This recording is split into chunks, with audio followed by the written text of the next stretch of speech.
Bismillah, alhamdulillah.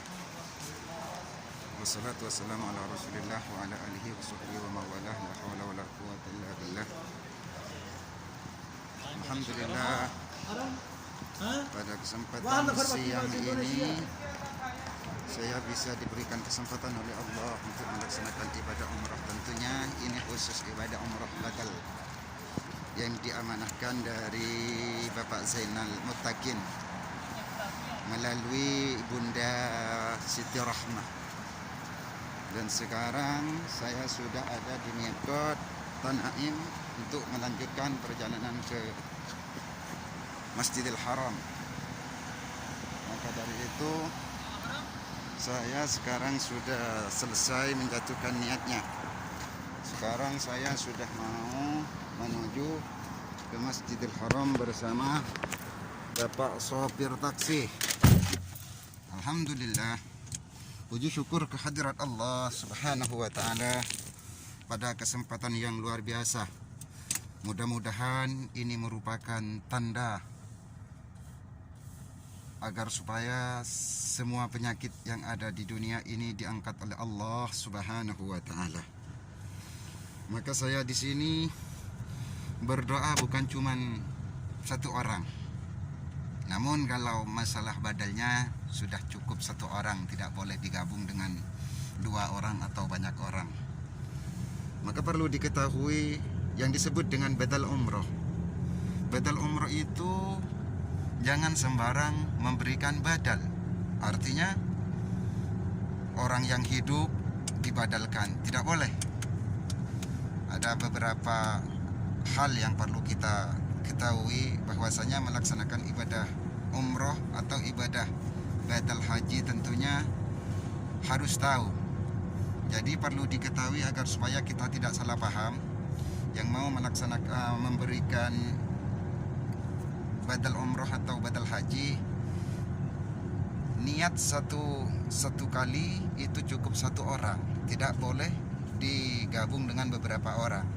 Dan tentunya badal haji atau badal umroh itu hanya untuk orang yang sudah meninggal atau yang sudah tidak mampu datang ke tanah suci ini. Maka itu yang perlu kita ketahui. Karena banyak para jemaah yang tidak memahami, tidak memahami, dikira bisa 5 nama, bisa 3 nama digabung satu kali. Dan walaupun hidup kadang disuruh badalkan, itu tidak boleh. Kecuali orang hidup yang sudah tidak mampu datang ke tanah suci, itu yang diperbolehkan. Maka tentunya siang ini saya alhamdulillah sudah ada di dalam mobil taksi bersama Pak sopir. Saya tentunya bikin video ini bukan karena saya ria atau apa, agar supaya kita berhati-hati dan biar tahu bagaimana caranya untuk melaksanakan ibadah umroh atau ibadah haji badalnya. Alhamdulillah, ada beberapa jemaah yang pesan kepada saya untuk melaksanakan ibadah umroh. Sekarang di masa pandemi ini tidak gampang seperti biasa. Tentunya di masa pandemi ini kita membutuhkan kesabaran, keikhlasan, keyakinan kepada Allah Subhanahu wa taala, yang mana Allah memberikan segala penyakit ini sudah sesuai dengan kuasa Allah. Maka kita harus sabar, ikhlas, yakin. Insya Allah sebentar lagi segala penyakit ini hilang dari dunia ini. Mudah-mudahan cepat kembali normal seluruh dunia bagi umat Islam seluruhnya. Amin ya rabbal alamin. Maka Bapak Ibu yang dirahmati oleh Allah Subhanahu wa taala, saya di sini sudah melewati Tanaim ya. Tadi kan harus lewat masuk naik taksi, sekarang sudah mau masuk ke terowongan. Sudah masuk kembali ke terowongan. Tentunya saya harus hati-hati, takut melanggar larangan-larangan ihram. Dan di masa pandemi ini Bapak Ibu tidak gampang untuk melaksanakan ibadah di tanah suci. Tentunya di kota Mekah saya sendiri ya. Pertama kita harus mempunyai harus vaksin ya, harus punya Absir. Absir itu aplikasi dan mendaftarkan identitas yang punya di kota Mekah, identitas Saudi, bukan KTP Indonesia. Harus punya identitas Saudi.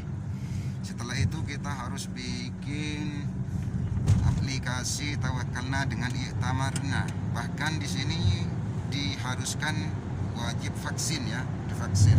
Ini sekarang sudah masuk ke kawasan nafak atau terowongan.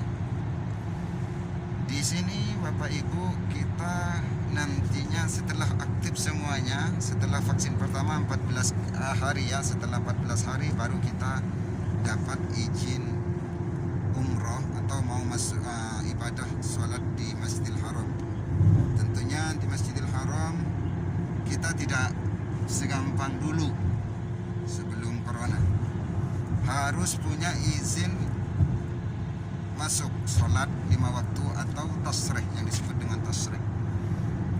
Dan juga demikian umroh pun demikian, harus daftar, harus punya. Dan nanti akan setelah sampai di di Masjidil Haram akan ditanya oleh petugas yang siap untuk menjaga pintu masuk Masjidil Haram, apakah betul dia punya izin masuk ke dalam masjid atau mereka tidak punya. Kalau tidak punya, mereka akan didenda. Dendanya kalau umroh luar biasa Bapak Ibu, 10.000 rial. Kalau masker atau tasrih yang tidak sesuai, izin umrohnya, izin masuk sholat misalnya, itu 1.000 rial. Saya pernah kena 1.000 rial, tapi alhamdulillah saya sudah bayar. Dan setelah itu nanti kita akan diberi jalur khusus yang umroh yang mau sholat, tapi tidak sepadat yang biasa ya. Cuman di sini itu sekarang yang kita harus mengikuti pelaturan sesuai apa yang sudah ditentukan oleh pemerintah Arab Saudi. Maka dari itu saya sendiri di sini berusaha agar supaya kita tidak melanggar dari aturan-aturan di Saudi ini, karena kondisi sekarang ya, apalagi tidak ada kerjaan Bapak Ibu. Kalau sekali kena melanggar umroh, maka 10.000 dari mana kita dapat uang. Tapi alhamdulillah Bapak Ibu, mudah-mudahan diberikan kelancaran oleh Allah Subhanahu wa taala. Ini Bapak Ibu yang dimuliakan oleh Allah Subhanahu wa taala, merupakan kesempatan yang luar biasa. Maka dari itu di sini saya bikin video ini agar supaya dibuka hati kita buat keluarga yang sudah meninggal, apalagi orang tua kita, bapak ibu kita, nenek kita, kakek kita, bahkan saudara-saudara kita, anak kita. Jika mampu mari kita berusaha. Ya, kalau tidak mampu mau apa lagi, doakan saja Bapak Ibu.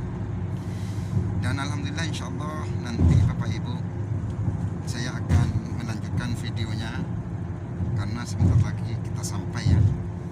Kita saling mendoakan, mudah-mudahan diberikan kesehatan